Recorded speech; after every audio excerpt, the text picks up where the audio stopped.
NEET தேர்வு குளறுபடி குறித்து மத்திய அமைச்சர் தர்மேந்திர பிரதான் உண்மைக்கு புறம்பான செய்திகளை கூறி வருகிறார் என்று செல்வ பெருந்தகை தெரிவித்துள்ளார்.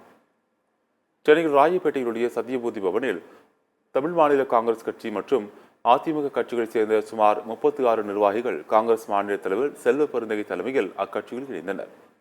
இதனைத் தொடர்ந்து செய்தியாளர்களை சந்தித்த செல்வ பெருந்தகை காங்கிரஸ் ஆட்சியில் தான் தலித் தலைவர்களுக்கு முக்கிய துறைகள் ஒதுக்கப்பட்டதாக கூறினார்.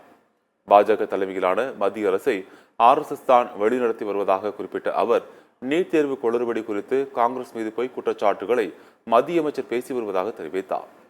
உதயநிதி ஸ்டாலினுக்கு துணை முதலமைச்சர் பதவி வழங்குவதை மாநில காங்கிரஸ் வரவேற்கும் எனவும் ஆம்ஸ்டாங்கிற்கு மணிமண்டபம் அமைக்க வேண்டும் என தமிழக அரசை கேட்டுக்கொள்வதாகவும் செல்வ பெருந்தகை தெரிவித்தார்.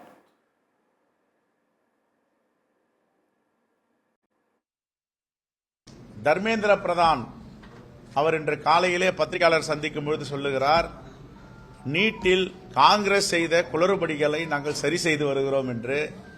அப்பட்டமான உண்மைக்கு புறம்பான செய்தி.